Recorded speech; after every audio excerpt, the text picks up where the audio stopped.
Bonjour, ici Ladislas Maurice d'investisseur Globetrotter. Donc aujourd'hui, je vais discuter pourquoi je pense qu'il n'y a plus de vrais centres offshore sûrs comme il y avait avant.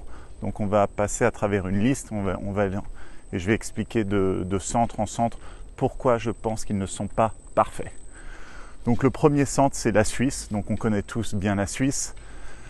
Ce qu'il y a d'intéressant de savoir, de regarder avec la Suisse, c'est que quand on regarde à l'histoire, c'est un pays de francophones, d'alémaniques et d'italiens qui ont réussi à ne jamais se taper dessus, alors que tous les autres autour, les Allemands, les Français, les Italiens, se tapaient dessus. Et grâce à ça, ils ont réussi à s'enrichir. Donc ils ont vraiment une histoire, un historique de neutralité qui les a rendus tout à fait, vraiment riches. Mais ce qu'on voit, c'est que récemment, ils ont décidé de participer à certaines sanctions contre les Russes. Et il y avait même des politiciens suisses qui ont commencé à dire que si la Chine devait attaquer Taïwan, qu'ils devraient aussi mettre des sanctions sur la Chine. Donc, de manière effective, ça veut dire que la Suisse n'est vraiment plus un centre offshore neutre et sûr comme il l'était avant. En cas de guerre, en cas de gros conflit international, la Suisse pourrait se retrouver à être aussi la target d'ennemis potentiels, ce qui n'était pas le cas avant. Après, il y a les autres petits pays comme l'Andorre, Monaco, le Liechtenstein, qui historiquement étaient des centres offshore, mais puisqu'ils sont complètement très fortement entourés de l'Union européenne, et qui sont tout petits, ils ont très peu d'influence et ils sont toujours un peu en train de se faire opprimer par Bruxelles. Donc, de ce côté-là, ça ne marche plus trop. Après, il y a toutes les îles anglophones comme Isle of Man ou Jersey, Guernsey, toutes les dépendances de la couronne royale. Et ce qui est intéressant avec la Grande-Bretagne, c'est que les gens pensent que c'est un endroit sûr pour y mettre son argent. Mais quand on voit ce qu'ils ont fait aux Russes, ils ont accueilli les Russes dans les années 2000-2010 à bras grands ouverts, en étant très polis, à coups de flatterie à l'anglaise. Et là, après, on voit ce qui s'est passé avec l'Ukraine. Les Anglais ont mis des sanctions sur les Russes. Et il y a plein de Russes qui se sont retrouvés avec tous leurs biens en Angleterre qui ont été frozen, même saisis ou vendus de force, ensuite donnés à des charités. Et ils ont eu leur permis de résidence qui ont été retirés. Donc, est-ce que c'est un endroit sûr où mettre ses biens, ses économies? Pas du tout. C'est que si vous habitez dans un pays ou que vous êtes citoyen d'un pays qui se retrouverait en conflit partiel, même indirect avec l'Angleterre, les Anglais n'hésitent pas du tout à tout vous prendre.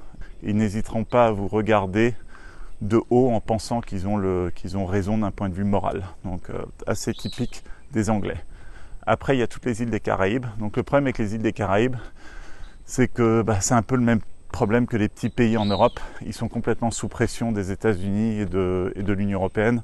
On le voit avec leur programme de citoyenneté par investissement, où ils sont toujours en train de se prendre des menaces, et quand il y a un problème avec une banque, la banque perd ses banques correspondantes aux États-Unis ou en Europe.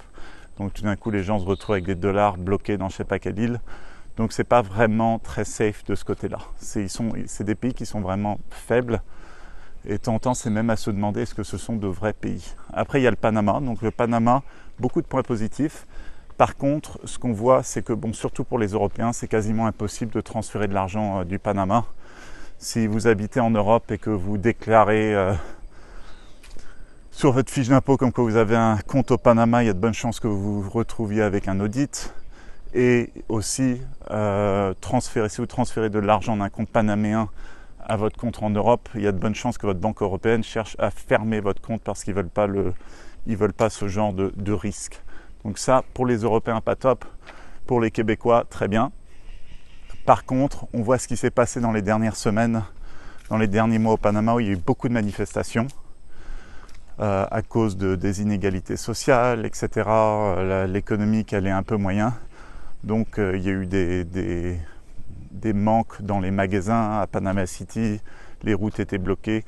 Donc c'est difficile d'avoir un centre offshore très sûr quand il y a tant de problèmes sociétaux qui ne sont pas réglés. Et ça m'amène au prochain qui est l'île Maurice. Donc l'île Maurice, j'aime beaucoup de points positifs, surtout pour ceux qui font du business en Afrique. C'est sans doute la meilleure option, même potentiellement la seule option, parce que les banques françaises sont assez ennuyantes de ce côté-là. Mais par contre, un des problèmes avec l'île Maurice, qui n'est pas encore un problème pour l'instant, c'est le fait que c'est un pays qui est quand même assez divisé d'un point de vue social. Il y a beaucoup de disparités. Et donc ça pourrait être un problème en cas de crise économique. Donc quand les choses vont bien, c'est pas un problème, mais ce genre de tensions ressortent quand il y a une crise économique.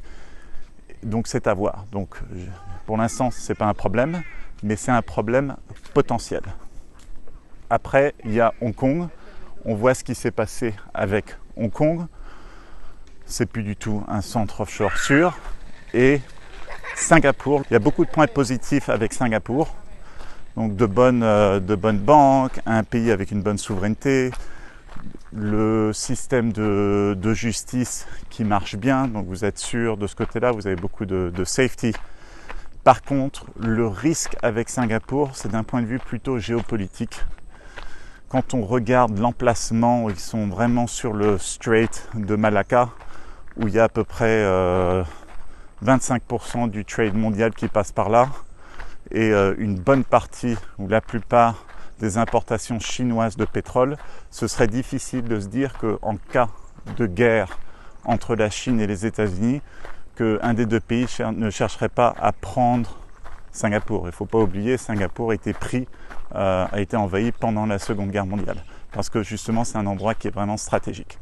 Donc est-ce que ce serait fou de se dire qu'en cas de guerre entre les États-Unis et la Chine, que les Chinois chercheraient à prendre Singapour, où il y a beaucoup de choses à prendre, beaucoup d'or, etc., qui donnerait le contrôle du Strait de Malacca, et qui est un pays qui est composé d'à peu près 70% de Chinois ethniques.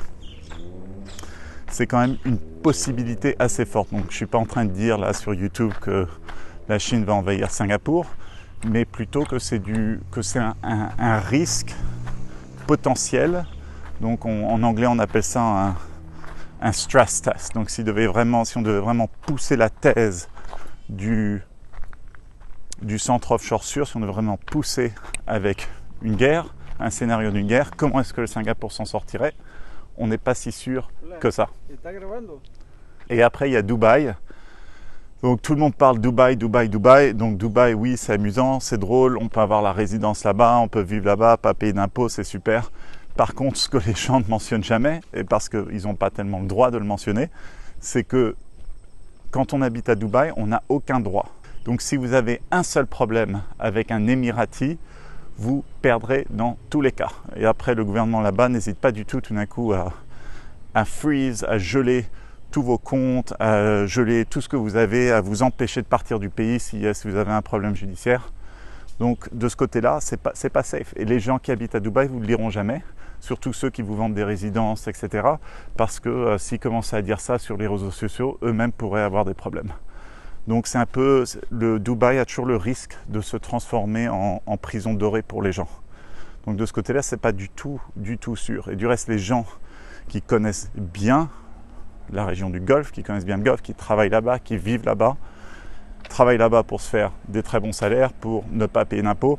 Mais après, qu'est-ce qu'ils font avec leur argent? Ils l'envoient à l'étranger dans un autre centre offshore plutôt que de garder tout sur place dans le Golfe. Donc en général, ils s'achètent 1 ou 2 appartements, mais pas forcément plus que ça. Donc qu'est-ce qu'on peut faire? La réalité, c'est qu'il n'y a aucun centre qui est parfait. Je suis à peu près sûr qu'il n'y a jamais eu aucun centre par le passé qui était parfait, mais encore moins maintenant. Donc il faut être diversifié, il faut savoir utiliser plusieurs centres, savoir quel centre est le mieux pour ça ou pour ci, etc. Et être diversifié et vraiment utiliser chaque centre pour leur propre niveau d'expertise, parce qu'ils sont tous spécialisés dans des sortes de transactions ou de services spécifiques. Donc il faut vraiment être flexible de ce côté. C'est vraiment la meilleure manière de se protéger. Donc si vous aimez bien ce genre de contenu, allez sur Investisseur Globetrotter et n'hésitez pas à vous inscrire à la liste privée pour recevoir tous les derniers updates. J'écris aussi pas mal d'articles au fur et à mesure que je voyage à travers le monde.